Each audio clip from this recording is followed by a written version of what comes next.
Bonjour à toutes et à tous. Je suis Claudel Nzoko. Beaucoup le souhaitent, même en rêve, mais peu le osent. Le retour en Afrique et l'entrepreneuriat. Bienvenue dans votre chaîne Claudel TV, dans votre deuxième édition de notre magazine Parcours. Je suis avec mon invité en direct de Cameroun. Il va se présenter. Bonjour, monsieur. Bonjour, bonjour le monde, bonjour Claudel TV. Je suis Pierre-Élie Moukouélé, Camerounais. Je suis heureux d'être invité par Claudel TV et bien de choses durant cette émission. Merci. Nous vous remercions d'avoir accepté notre invitation. Merci beaucoup de votre participation. Monsieur Moukouélé.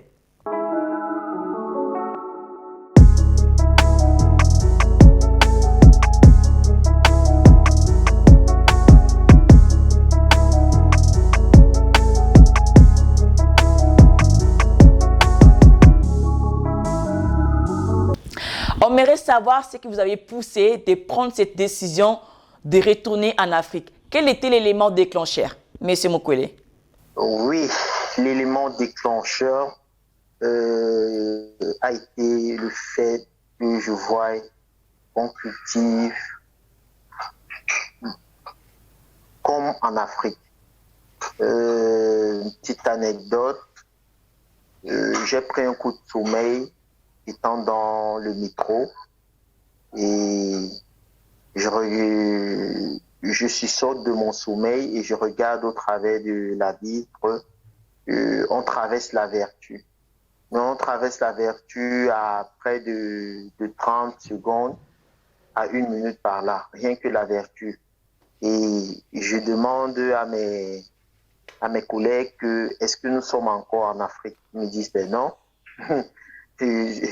Nous sommes en Afrique, mais là, tous les 2 avions que nous avons pris, mais comment tu peux encore dire? J'ai dit non, je dis ça parce que je ne fais que voir la vertu depuis. On dit, ben oui, mais j'ai dit, mais cette vertu-ci, ce sont des champs de maïs, mais on cultive autant de maïs, et comme plus que chez nous, mais ça veut dire qu'il y a quelque chose. Directement, je dis donc, mais si ici, on cultive autant de maïs, mais chez moi, je vois pas aussi autant de champs de maïs à perte de vue, comme je vois ici. Ça veut dire que ici, là, ça, c'est vraiment de la richesse. Donc, voilà déjà les premiers éléments comme ça déclencheurs qui m'ont mis la puce dans le cerveau et dit là, mon pays, le retour Bercail, vraiment, ça vaut. Ça a toute sa place. Ici, donc, vous parlez voilà. De l'Europe, lorsque vous étiez en Europe. Et oui, bien évidemment. Donc, c'est ça qui était vraiment l'élément déclencheur. L'un des éléments déclencheurs qui a aussi été non seulement pour le retour, mais pour entreprendre. Parce que dire que retourner, c'est une chose, mais entreprendre aussi en est une autre chose, puisque directement, nous, on a ici monnaie courante, l'expression « la terre ne ment pas ». Donc, ça n'a été qu'une affirmation de cela. Vous étiez où en Europe? Dans quel pays? J'étais en Italie, plus précisément à Veneta. Et je traversais Passerella. Passerella, c'est pas très loin de Veneta. Puis c'est là où j'ai aperçu tout ça. Puisque vous avez aussi une famille, est-ce que c'était une évidence? J'imagine que c'était assez compliqué, hein, l'organisation de l'Europe en Afrique. Comment est-ce que vous avez fait pour l'organisation? Oh. Et déjà, en quittant ici, la famille, je vais dire comme ça, ne manquait pas de quoi manger chaque jour, quoi.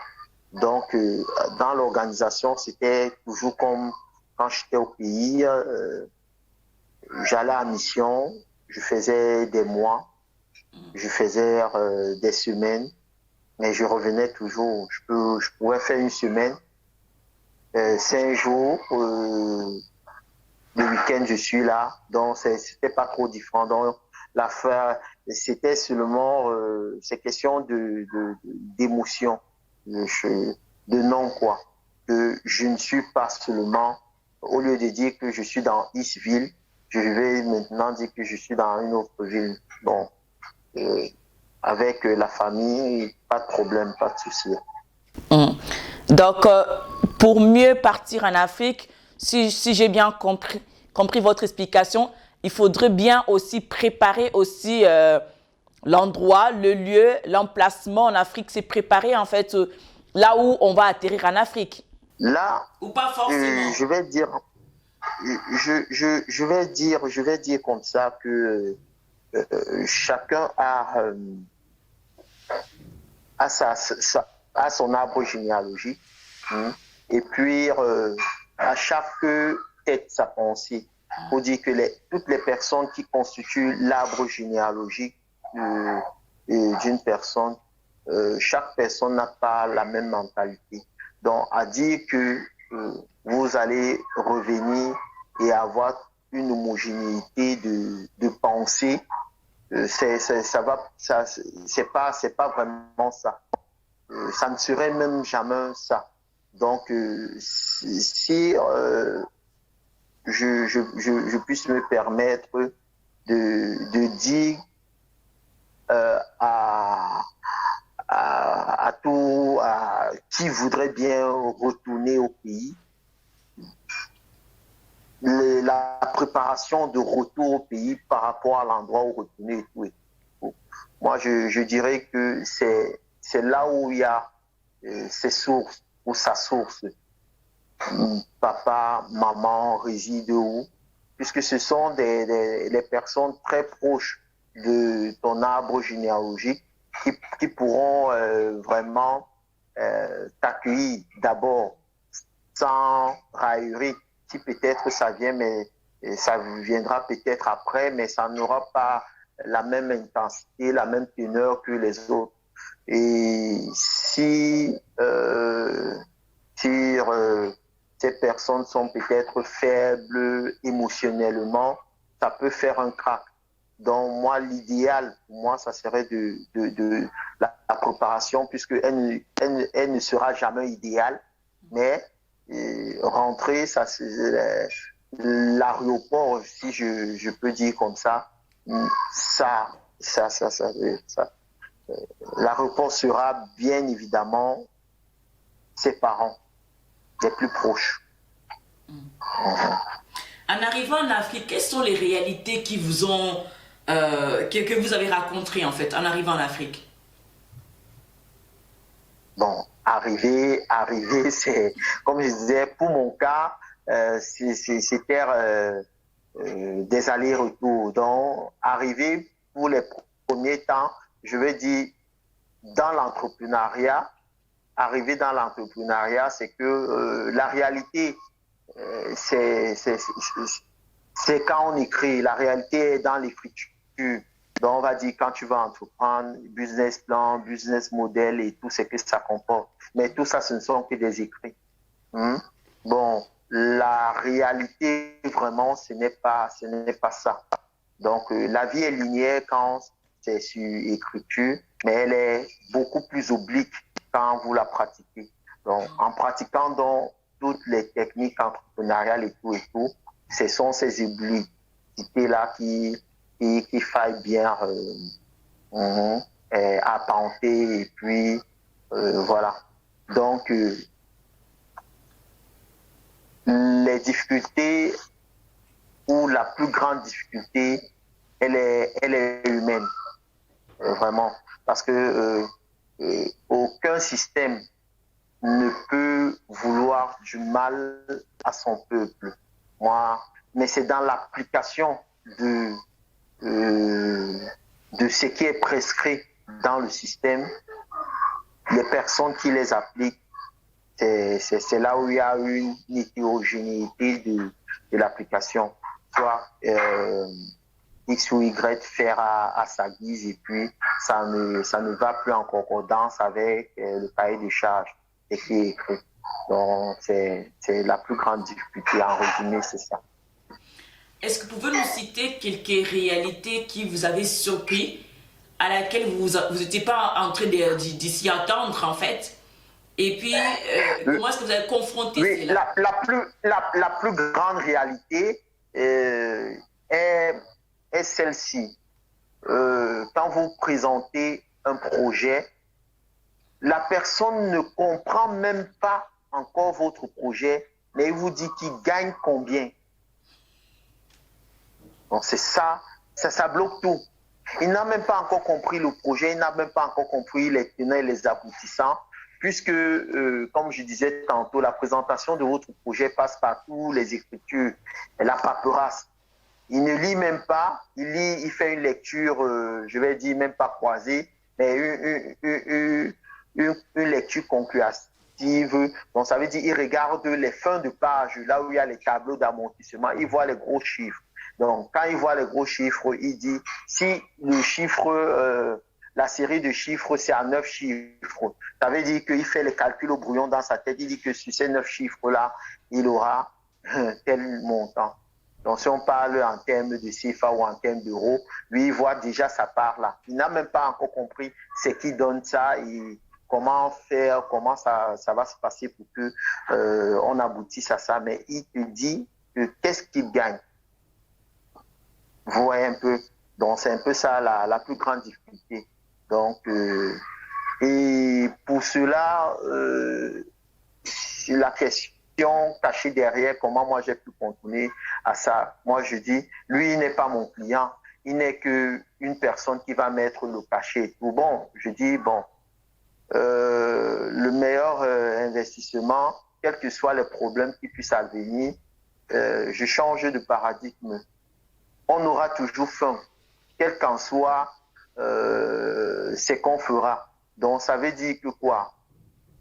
La terre, comme je disais tantôt d'entrée d'émission, que la terre ne ment pas. Si je m'y lance dans l'agro-business, ça veut dire quoi? Produits et autres. Je n'aurai pas une personne qui va me dire que non, pour produire les terres, il faudrait que ça soit et tout et tout. Mais comme ces personnes ont toujours une vision de chercher là où s'agripper et taxer, ils viendront avec le concept de bio. Il faudrait que vraiment pour écouler par exemple ta marchandise, il faudrait que j'appose un cachet pour certifier que c'est bio. Je dis que mais est-ce que c'est le cachet qu'on va poser sur la paperasse qui certifiera que le produit est bio? Il n'a même pas de baromètre de mesure, il n'a pas d'éléments pour certifier. Et même le concept bio, là, il est très vaste. Parce que tu peux produire bio, mais pendant la transformation ou pendant même la consommation, ton produit, il n'est plus bio. Tu feras donc comment? Donc, c'est autant de choses.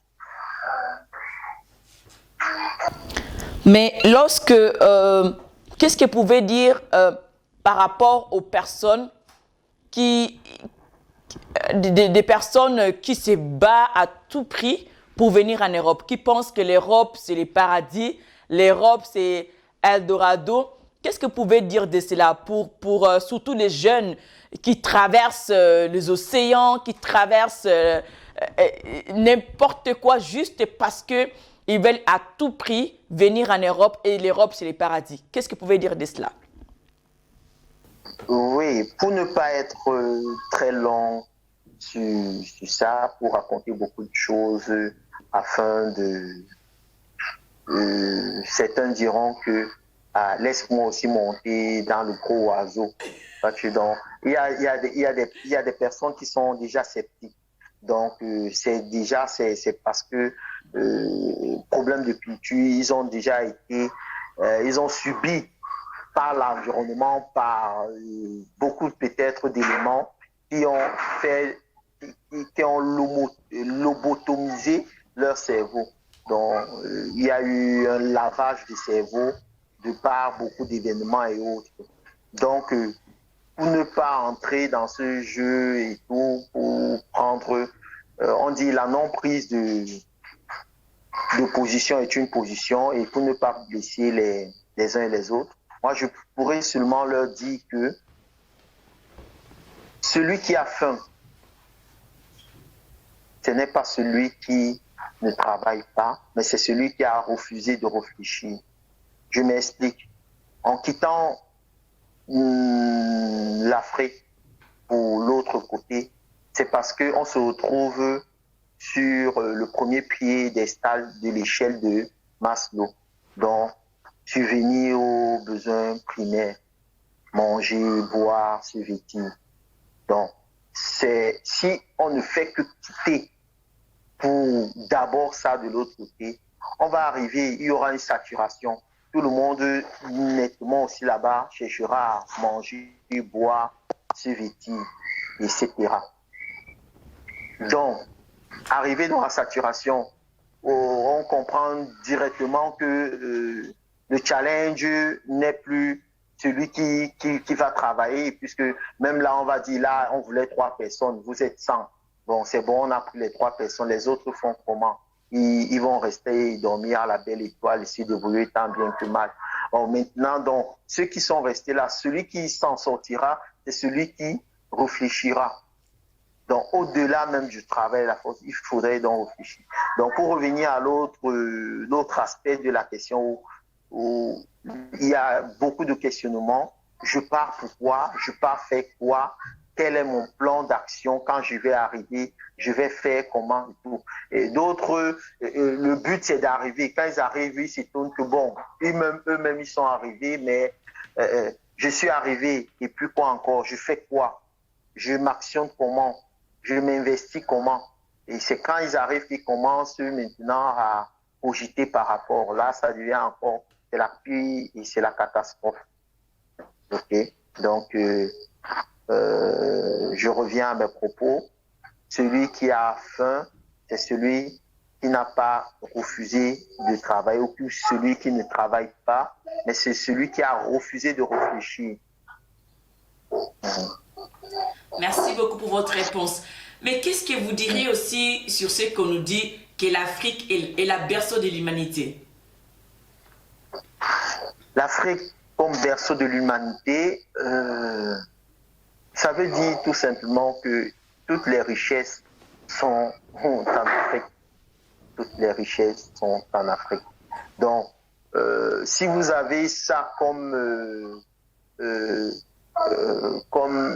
récitation, vous écoutez ça à longueur de journée, l'Afrique c'est le berceau de l'humanité. Pourquoi donc aller chercher toutes les richesses qu'il y a déjà ici de l'autre côté? Bon, moi, je dirais que aller de l'autre côté, c'est aller en vacances. Tu prends, comme on dit ici chez nous, c'est changer d'air. Pareil pour des autres personnes qui sont de l'autre côté. Ils viennent ici, c'est pour changer d'air. Donc, se déplacer, se mouvoir, c'est pour changer d'air, c'est pour des vacances, c'est pour une distraction. Mère a dit que c'est pour l'Eldorado, comme vous avez dit tantôt, c'est le paradis. Moi, je pense que c'est un problème de concept, c'est dans la tête. Donc, ton paradis, tu peux le fabriquer, tu peux le concevoir dans la tête et tout. Et tout. Quel que soit le lieu ou l'endroit où on se trouve, posez la question à quiconque, il vous dira que j'ai ma nourriture préférée. Ma nourriture préférée, c'est telle. Donc, de toutes les nourritures citées, il te dira que non, c'est ça que je préfère. Ça veut dire que ça, c'est son paradis. Où vous allez, quelqu'un va vous dire, ah, moi, de toutes les plages, c'est dans telle plage que moi j'aime me baigner. C'est ça son paradis. Si vous êtes ici en Afrique, vous posez la question, quel est l'endroit que vous aimiez bien visiter? Il va te dire, ah, c'est ça. Et c'est ça, ça va être ça son paradis. Donc, le paradis se construit, le paradis s'accepte, le paradis, c'est ta volonté. C'est ta volonté. Le paradis, c'est ta volonté. Est-ce que ça vous est déjà arrivé de regretter votre retour, de regretter votre choix? À un moment donné, pendant votre parcours, pendant que vous y étiez en Afrique, il y a des choses tellement qui se passent en Afrique. Hein? Et lorsque vous regardez les caractères, l'environnement, tout ce qui se passe en Afrique, on entend beaucoup de choses qu'on attend que les gens sont pas trop sérieux, il y a trop de déficiences, il y a trop de négligence, il y a vraiment beaucoup de choses qu'on peut citer ici que les gens pensent de l'Afrique en fait. Est-ce que vous avez affronté à ce type de choses? Est-ce qu'à un moment donné, vous avez regretté votre retour en Afrique?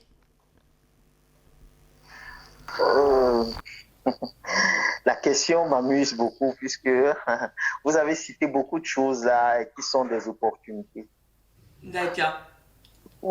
Tout ce que vous avez cité pour me poser la question, ce sont des opportunités. Pourquoi donc tout ce qui a été énuméré là, l'Africain ne pourrait pas dire, bon, je m'accroche, il y en a tellement, mais je m'accroche sur une seule chose qui épouse ma personnalité, mon identité.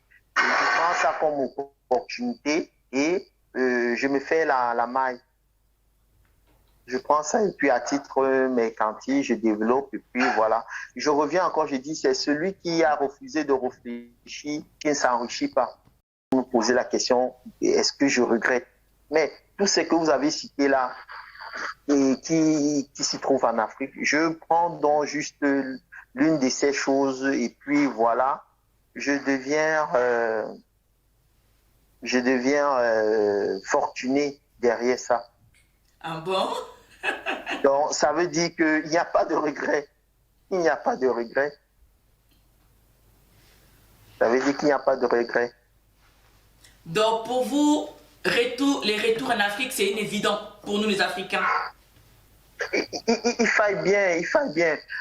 Parce que ouais, l'ouverture a été faite de telle enseigne qu'on dit, venez apprendre chez nous. Et c'est pourquoi on a mis, tous les États ont ce qu'on appelle un ministère des relations extérieures. C'est pour ça, les relations extérieures, c'est pour le dialogue. On dialogue, on troque, c'est même un troc modernisé, un troc très avancé. Je peux mettre en place telle usine chez toi, en contrepartie, toi, ainsi de suite. Et voilà comment ça se passe. Donc, c'est pour ça. Est-ce qu'on peut faire un transfert de technologie? Bon, moi, pendant que je suis en train de t'apprendre ceci, toi, tu me cèdes ou toi, tu cultives pour moi telle culture dans ton pays et vice-versa. C'est parce que beaucoup de personnes n'ont pas compris ce mécanisme-là. Donc, beaucoup de personnes sont dans... je vais dire quoi, ne sont pas encore éclairées. Donc, ces personnes qui veulent revenir, donc, quand tu es éclairé, ça sera encore l'idéal. Éclairé, c'est quoi? C'est avoir l'information, puisque avoir l'information, c'est la richesse, c'est tout. Alors, parlons de l'entrepreneuriat un peu, vu que c'est une de notre thème d'aujourd'hui. Quelles sont les valeurs, les principes, les caractères que vous avez mis en place pour mieux fonctionner, pour vous accompagner dans votre parcours d'entrepreneuriat, surtout plus en Afrique? Le premier, c'est ne pas se mentir à soi-même.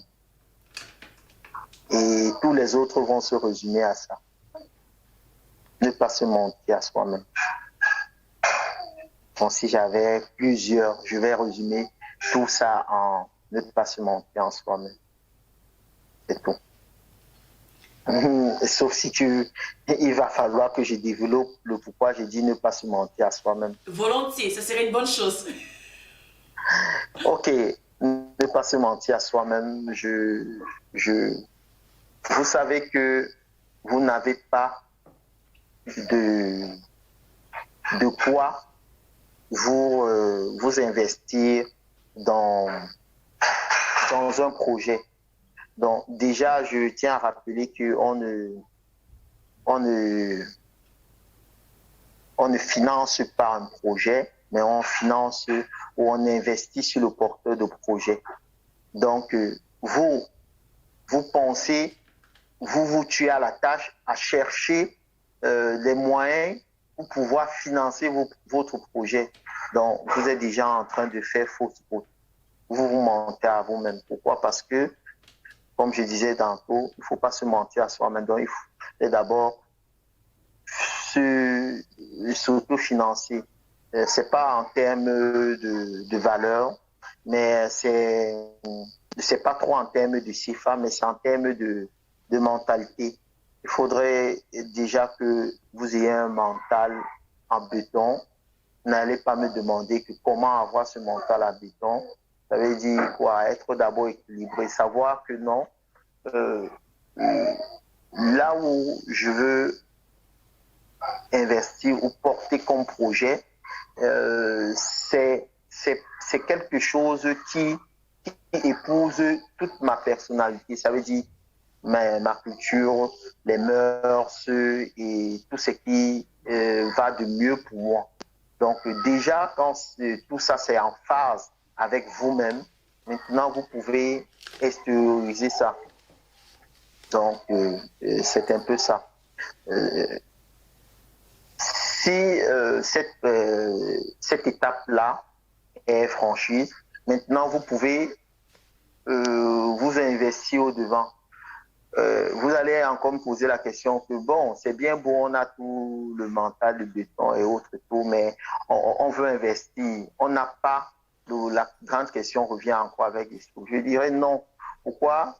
Je vais revenir avec ce que je parlais tantôt des relations extérieures et tout est bâti dans le dialogue.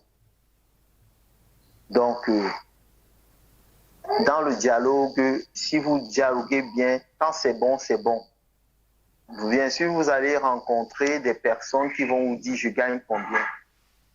Pour faire face à ces personnes-là, ne présentez jamais votre projet comme un véhicule qui est sur une route et qui doit passer. Et lui, il est, je vais dire, une escale ou un péage où vous devez prendre le ticket et continuer.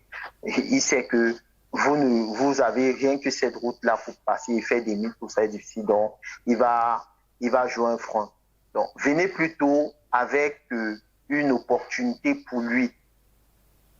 Donc, en présentant votre projet comme une opportunité pour lui, il verra la réponse à sa question où je gagne combien et il laissera vite passer parce que dans ça, il a vu que son jeu, il va tirer son épingle du jeu.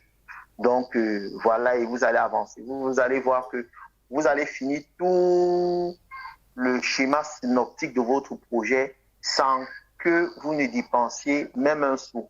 Parce que vous avez très bien dialogué avec les personnes, avec les parties prenantes qui sont maintenant entrées comme des partenaires. Et puis, au final, vous allez même voir que sur le schéma synoptique, la personne qui se trouve soit en deuxième rideau ou en troisième rideau, c'est lui qui va même porter que, mais pourquoi ça traîne? Parce qu'il voit que, bon, ces pourcentages ou je ne sais pas combien il va gagner si le projet voit le jour, ça va être d'une façon exponentielle. C'est lui-même qui peut se permettre même de tout maintenant financer. Vous allez voir que vous n'aurez même pas à dépenser. Mais maintenant, là, il faudra donc travailler sur la communication. Vous allez bien communiquer. Vous avez dit tout à l'heure qu'en Europe, on vient pour apprendre et c'est en Afrique qu'on peut ramener notre savoir. Est-ce qu'il y a aussi un budget consistant? Est-ce qu'on doit ramener un peu beaucoup plus, comme d'autres personnes l'imaginent? Il faut aller avec beaucoup d'argent pour commencer à investir en Afrique, ou bien on peut ramener déjà beaucoup plus de notre savoir que notre finance?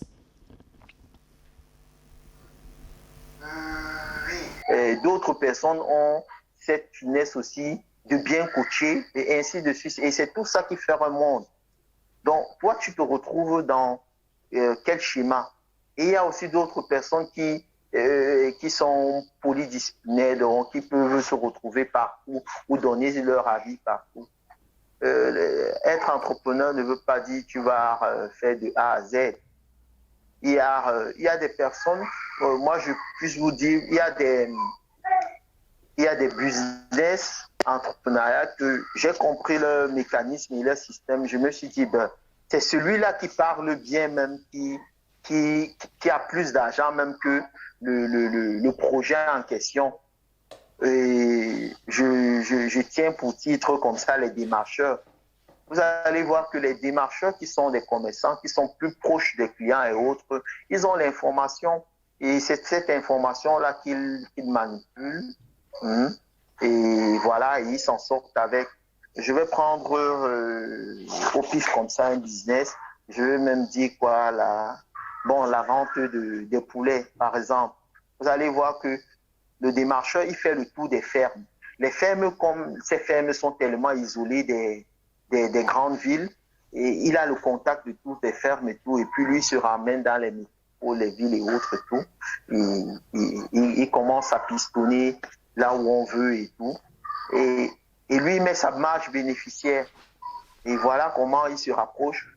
Je ne vais pas dire que lui, son travail qu'il fait n'est pas aussi, mais tellement c'est structuré et organisé et bien manié par le jeu de langue de la communication, qu'il se permet donc de ratisser tous les fermes et savoir que pour chaque sujet, il a une marge bénéficiaire. Je vais utiliser le terme CIFA pour que ça fasse facile. Il a par exemple 200 francs CIFA par sujet, poulet, et faites le calcul. Il aura comme ça 100, 200, 300 pour chaque ferme. Et lui, il a passé, je veux dire, quand c'est bien huilé, 2 jours, 3 jours, où il a bien communiqué, et il se fait tout un argent que toi, l'entrepreneur ou la personne qui travaille à la ferme, tu n'auras pas à la fin du mois. Et tu as passé combien de temps, combien de jours à élever ces sujets, en fait, à charbonner, comme on le dit ici chez nous. Donc, voilà, chacun doit savoir déjà là où il se trouve dans tout le mécanisme et utiliser donc ses facultés. Parce que celui qui va rester à la ferme ou travailler, je ne vais pas dire qu'il ne joue pas sa partition, mais c'est parce que peut-être son profil ou son background respecte le poste là où il est. Et celui-là, il dit, bon, comme moi je communique bien, j'utilise donc bien ma langue, et je l'utilise comme mon outil de travail et voilà, je me fais aussi de l'argent avec. Beaucoup disent que non, les retours en Afrique, ça ne vaut pas la peine. D'autres personnes le disent ainsi parce que l'Afrique, il y a beaucoup de choses à faire, à refaire. La mentalité des gens, l'éducation, les structures ne sont pas bonnes.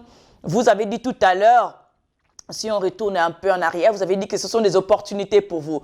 Comment est-ce que les autres peuvent aussi arriver à les prendre comme des opportunités pour eux? Je pense que ces points-là, vous ne l'avez pas trop développé. Si possible, de nous développer cela, de les voir, tout ce qu'on peut rencontrer comme mentalité ou mentalité qui nous choque, qui nous dérange au retour en Afrique, de les prendre comme une opportunité parce que beaucoup disent que les structures ne sont pas bonnes. Et puis, c'est plein aussi du gouvernement et tout ce qui se passe là-bas, en fait. Qu'est-ce que vous en pensez de tout ça, en fait? Comment on peut le prendre comme une opportunité face de cette mentalité, de cette situation qu'on rencontre en Afrique et avec tout ce qui se passe en Afrique actuellement? Avec tout ce qui se passe en Afrique actuellement, ce qui est d'actualité, c'est le Covid. Oui. Donc, il y a ça, je ne sais pas si vous voulez qu'on en parle de ça ou qu'on reste... Pas pour cette émission, mais par contre, par rapport, il y a beaucoup de gens qui se plaignent au niveau du gouvernement, que ce n'est pas stable, il y a pas de gouvernement fiable et que ils arrangent pas les pays. Les pays sont à débordoir, il y a beaucoup de choses... les pays stagnent toujours, il y a pas l'argent n'y est pas, ne coule pas, ça circule pas. Et il y a beaucoup de choses que les gens qui habitent en Europe, en fait, les diaspora, ils se plaignent de beaucoup de choses. Et surtout la mentalité des gens qui vivent là-bas. Donc, c'est toutes ces choses-là. Comment, parce que tout à l'heure, vous avez dit, pour vous, vous le voyez comme des opportunités. Mais ce n'est pas tout le monde qui peut le voir comme des opportunités. Beaucoup peuvent penser que non. Pour eux, ce sont des situations où ça leur déplaît. Des situations où ça leur arrange pas pour entreprendre. En tant que stratège, nous avons ce que nous appelons les points de contrôle. OK? Et comment vous-même vous pensiez, pour mieux raconter aussi une histoire, il faut l'avoir vécu. Les personnes qui disent ça, soit ils ont vécu dans les deux mondes, soit ça veut dire qu'ils ont fait l'Afrique d'abord avant de faire l'Europe, avant de revenir peut-être ce ping-pong-là. Et puis, d'aucuns aussi, de par les médias et tout, s'informent tant bien que mal. C'est bien beau tout ça, mais si vous-même, vous n'avez pas, vous ne venez pas choquer, comme on dit, la vie ne sera jamais rose. Il y aura toujours ces obstacles-là. Parce que même si vous pensez être naturellement aisé, vous ne l'êtes pas. Sachez-le déjà parce que vous êtes une charge pour vous-même. Je m'explique, quand vous vous levez le matin, vous devez vous brosser les dents, vous devez faire votre hygiène quotidienne, donc se laver, manger, s'alimenter, etc. Donc vous êtes d'abord une charge pour vous-même. Donc dès lors où vous parvenez déjà à comprendre cela, que vous êtes une charge pour vous-même, je vais encore ajouter une expression où elle est un peu amusante, mais je l'ai un peu améliorée. La vie, c'est la bastonnade, mais il ne faut pas être le bastonné, il faut être le bastonneur, celui qui arrête la chicotte. Et quand vous êtes vraiment ce bastonneur-là, vous êtes préparé en guerrier. Donc, à dire que la mentalité et tout, vous viendrez changer la mentalité d'une personne et vous dites que non, ici mon A, c'est le A, c'est une action pour lui. Vous allez dire que non, c'est un travail qui va être vraiment très difficile. Donc, il faudrait donc prendre déjà, accepter déjà tout le monde. Puisque c'est là où même déjà passe l'effet du stress. Vous avez dit, il faut déjà commencer par accepter. Accepter l'autre, que oui, il est comme ça. Je vis avec lui, alors comment, vu qu'il soit comme ça. Si vous permettez, je fais rapidement une parenthèse. Le Japon, si vous étudiez le Japon, vous allez comprendre que là-bas, le génie civil n'a plus de secret. Pourquoi? Parce qu'ils ils sont toujours avec beaucoup de séismes et tout. Et maintenant, c'est plus surprenant. puisque quand il y a un tremblement de terre, les maisons et tout est adapté par rapport. Donc, ils ont pu accepter que fréquemment, ils ont ça. Comment donc vivre avec? Et le bon côté encore de cela, c'est que ils ont plus approfondi les études dans le génie civil pour pouvoir,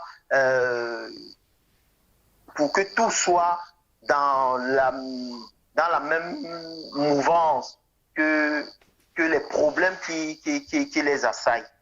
Donc, c'est un peu, ma parenthèse, c'est un peu pour vous faire comprendre que quand vous êtes face à une difficulté, adaptez-vous à la difficulté et puis avancez avec et prenez le dessus de cela parce que quoi, vous avez accepté, vous avez compris ça. Je reviens tout naturellement avec les parents à la maison. Vous allez voir, de peu que le stresseur est venu te stresser. Tu viens récupérer par exemple ton enfant ou à l'école ou c'est un autre parent de lait qui dit ah ta fille là qui a eu 0 et directement donc tu as eu 0, tu tapes sur ton enfant. Et dis donc si tu as pu accepter, puisque là c'est le stresseur, il est en train de chercher à te stresser, tu as pu accepter cela, tu dis ah il a eu 0, de 0 que tu as eu, je vais voir quelles sont les matières qui ont pu faire de telles enseignes ou quels sont les éléments qui concourent à ce que tu as pu avoir le 0 et tu corriges ça. Et voilà comment tu as géré, tu as boosté, tu as galvanisé, tu as bien encadré et puis voilà, tu as pu... Donc ça revient à l'émotion. Donc si vous vous laissez abattre par certaines émotions, certaines ondes négatives et tout, c'est vous qui avez accepté de plonger dans cette émotion-là. Maintenant, vous dites, ah, Claudel, vous avez gagné au loto et tout. Émotivement, vous êtes épanoui et tout, et tout. Mais ce n'est qu'une nouvelle qu'on vous a dit. Vous êtes mis dans un état. Mais directement, on peut changer cette émotion. On dit, ah, vous ne pourrez que toucher ça dans 2 ans. Par exemple, vous allez voir, votre émotion va varier et tout. Oh, directement. Donc, pour revenir à notre sujet, prenez tout avec tact. Revenir au pays, on a dit ceci, ce n'est pas bon, et cela, ce sont des opportunités. Par rapport à vous, vous acceptez, quelle est la situation que vous acceptez pour faire de ça une opportunité pour vous? D'accord. Merci beaucoup. Là, on est arrivé à la fin. Est-ce que vous avez un conseil à donner, surtout aux jeunes, comme on disait tout à l'heure, qui se donnent à tout prix pour venir vers ce qu'on appelle, pour venir vers l'Europe? C'est que beaucoup pensent que c'est le paradis, Eldorado. Qu'est-ce que vous pouvez donner comme conseil? Et par rapport aussi à l'entrepreneuriat, quel est votre conseil et votre mot de la fin, s'il vous plaît, monsieur Mokwele? Ok. Si j'avais un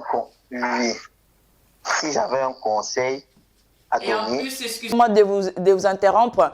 En même temps, pour les personnes qui veulent aussi rentrer en Afrique, s'il vous plaît. Ok. Pour ceux qui veulent partir, ce conseil est valable pour ceux qui veulent partir ou pour ceux même qui veulent venir. Donc, tout réside dans la réflexion. Donc, il faudrait bien réfléchir. Réfléchir dans le sens de ne pas dire que la force physique seule suffit, mais passer d'abord tout dans le mental avant de passer à l'action.